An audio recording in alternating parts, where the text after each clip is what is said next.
불법 무도한 침략 행위이며 가장 추악한 형태의 주권 침해이다. 북한은 미국의 이란 공습에 대해 즉각 비난 성명을 냈습니다. 미국이 한 나라의 최고 지도자를 제거하는 걸 지켜봤으면 다음 타깃이 될 수도 있는 북한으로선 꼬리를 내릴 법도 한데 이게 무슨 배짱일까요? 이 절묘한 줄타기의 뒤에는 수십 년간 이어져 온 그림자 동맹이 숨어 있습니다. 자, 이야기를 시작하기 전에 먼저 1980년대로 돌아가 볼게요. 그때 이란이랑 이라크가 전쟁을 했습니다. 8년 동안이나요. 그런데 그 전쟁 중에 이란은 국제사회에서 철저하게 고립됐어요. 미국도 이란을 압박했고 서방 국가들은 공식적으로 무기를 안 팔았단 말이에요. 근데 딱 하나 손을 내민 나라가 있었습니다. 바로 북한이에요. 북한이 이란에 스커드 미사일을 팔기 시작한 겁니다. 전쟁 기간 동안 26억 달러어치 무기를 넘겼어요. 이란 입장에서는 전쟁 중인데 무기가 없으니까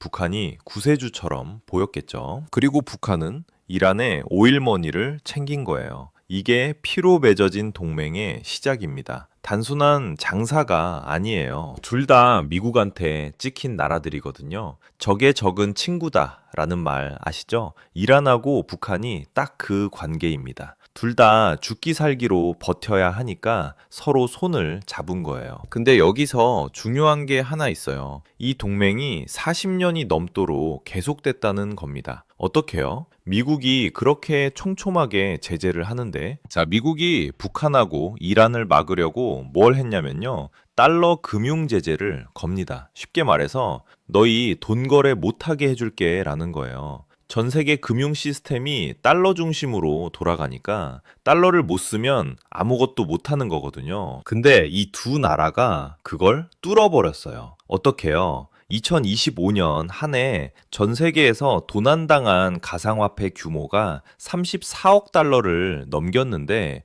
이 중 최소 200억 2천만 달러가 북한 연계 위협 행위자에 의해 탈취됐습니다. 한화로 약 3조 원이에요. 1년 만에요. 북한 해커들이 전 세계 가상화폐 거래소를 털고 있는 겁니다. 체이널리시스 분석에 따르면 북한은 2017년 이후 누적으로 약 67억 5천만 달러를 탈취했습니다. 2024년 한 해만 13억 달러를 훔쳤는데 2025년엔 그걸 또 경신한 거예요. 그런데 올해 2월 바이비트 해킹에서는 단 하루 만에 15억 달러를 빼돌렸어요. 들으셨어요? 하루 만에 2조 원을 털었다는 겁니다. 이건 역사상 단일 가상화폐 해킹 사건 중 최대 규모이고 2025년 전체 도난액의 거의 절반을 차지합니다. 북한의 해킹 능력이 얼마나 급속도로 발전했는지를 단적으로 보여주는 사례죠. 그리고 또 하나,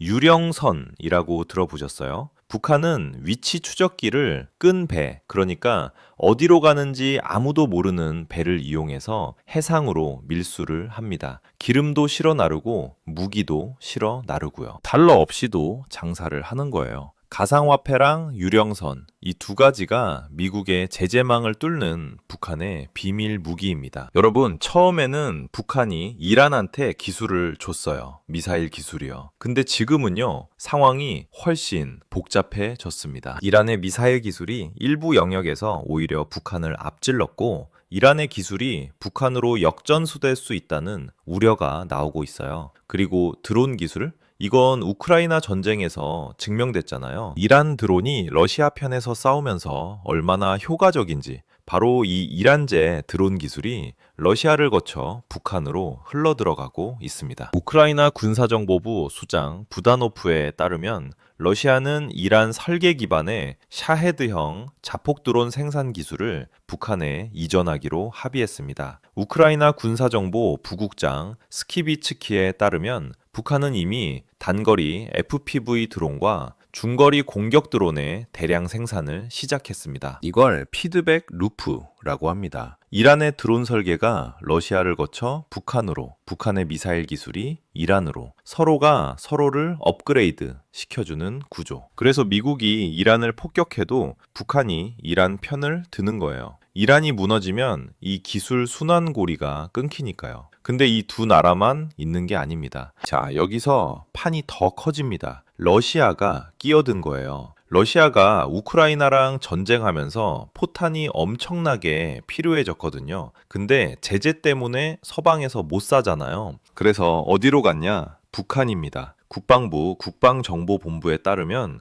북한이 러시아로 반출한 무기의 총량을 152mm 포탄 단일 탄종으로 환산할 경우 1,500만 발 이상의 규모입니다. 1,500만 발이요? 상상이 되세요? 우크라이나군 정보총국장 부다노프는 북한이 우크라이나와의 전쟁에 쓰이는 탄약의 약 40%를 러시아에 공급하고 있다고 밝혔습니다. 러시아 전쟁의 40%가 북한 물건으로 돌아간다는 얘기예요. 그리고 북한은 무기 이외에도 군 병력까지 파견해 러시아를 지원하고 있는데 지금까지 러시아에 파병된 북한군 규모는 총 16,000여 명 수준입니다. 북한 군인들이 직접 우크라이나 전선에서 싸우고 있어요. 그 대가로 뭘 받냐고요? 북한은 파병의 대가로 핵무기 소형화, ICBM, 정찰위성, 핵추진 잠수함 등 핵심 군사기술 이전을 요구하고 있습니다. 아직 북한의 기대만큼 받지는 못한 것으로 보이지만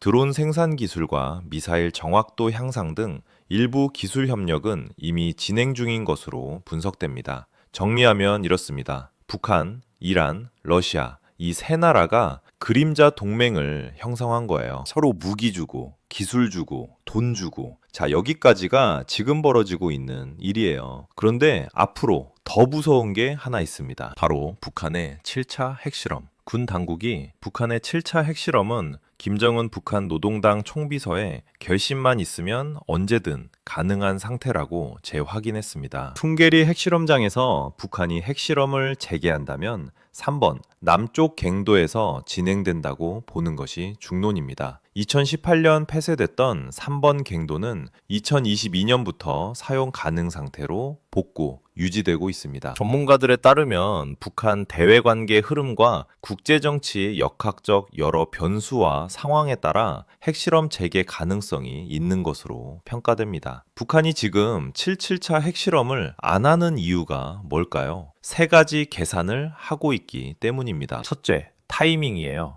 2026년 11월 중국 선전에서 개최돼 에이펙 정상회의 이후에도 협상이 원만히 풀리지 않을 경우 7차 핵실험이나 미국 본토 타격 가능한 대륙간 탄도미사일, ICBM 시험 발사 등의 고도화된 능력의 시위에 나설 수도 있습니다. 지금 미국이 이란하고 싸우느라 정신 없잖아요. 중국도 대만 문제로 바쁘고요. 이런 틈을 노리는 거예요. 미국의 시선이 분산된 틈을 타서 협상력을 극대화하려는 거죠. 둘째, 실력 증명이에요. 러시아한테 포탄 팔고 군인 보내고 있잖아요. 그 대가로 뭘 더 받으려면 내가 이만큼 센 나라라는 걸 보여줘야 해요. 핵실험이 그 카드입니다. 셋째, 내부 결속이에요. 북한 경제가 어렵다는 건 다들 아시죠? 한국은행의 2024년 추정에 따르면 북한의 2023년도 1인당 국민 총소득은 약 159만 원, 미화 약 1,200달러에 불과합니다. 전 세계적으로 최빈국에 해당하는 수치입니다. 국민들 불만이 쌓이면 체제가 흔들릴 수 있어요. 그럴 때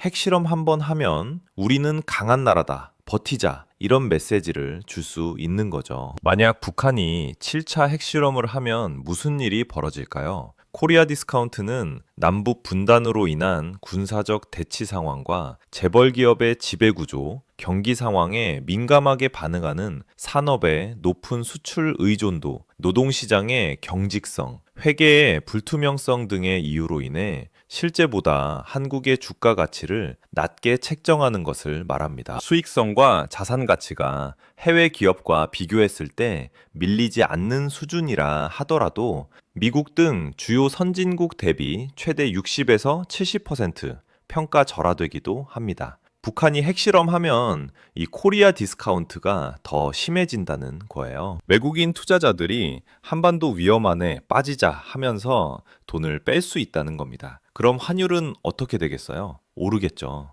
원화가 약해지는 거예요. 그럼 또 뭐가 오릅니까? 수입 물가가 오릅니다. 우리가 해외에서 사오는 모든 게 비싸지는 거예요. 정리해 드릴게요. 지금 중동에서 전쟁이 나면서 유가가 오르고 있습니다. 이건 1차 타격이에요. 인플레이션 뇌관입니다. 그리고 전 세계가 무장하면서 방산 슈퍼사이클이 오고 있어요. 이건 부의 이동입니다. 위기 속에 돈이 흘러가는 방향이 있다는 거죠. 마지막으로 북한이 7차 핵실험을 하면 코리아 디스카운트가 심화되고 환율이 요동치고 우리 증시가 흔들릴 수 있습니다. 오늘 영상이 도움이 되셨다면 보통의 경제학 구독이랑 좋아요 한 번씩 부탁드리고요. 댓글로 여러분 생각도 남겨주세요. 다음 영상에서 또 뵙겠습니다. 감사합니다.